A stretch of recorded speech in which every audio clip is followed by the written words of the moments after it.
السلام عليكم ورحمة الله وبركاته. نحمده ونصلي على رسوله الكريم.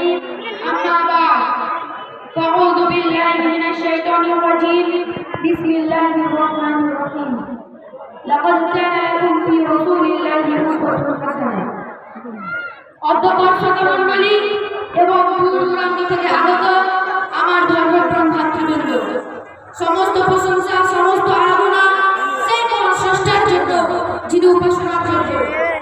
তারপরে সমস্ত দরুদ ও সালাম জানাই তার উপরে, যিনি বিশ্ববাসীর জন্য অনুপম এবং বিশ্ববাসীর দৃষ্টিতে আদর্শের প্রতীক, জনাবে মুহাম্মদ সাল্লাল্লাহু আলাইহি ওয়াসাল্লাম।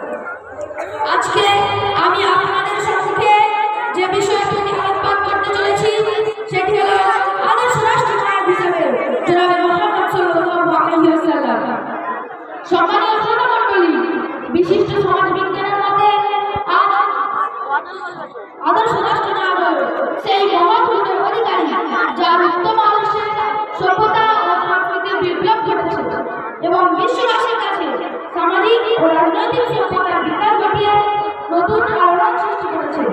সুতরাং যদি দৃষ্টিকোণ করা যায় তাহলে বোঝা যায় যে ইসলামের সূচনা লগ্ন থেকে আজ পর্যন্ত সামাজিক ও রাজনৈতিক কারণে কেউ আংশিকভাবে সফল হলেও কেউ আদর্শ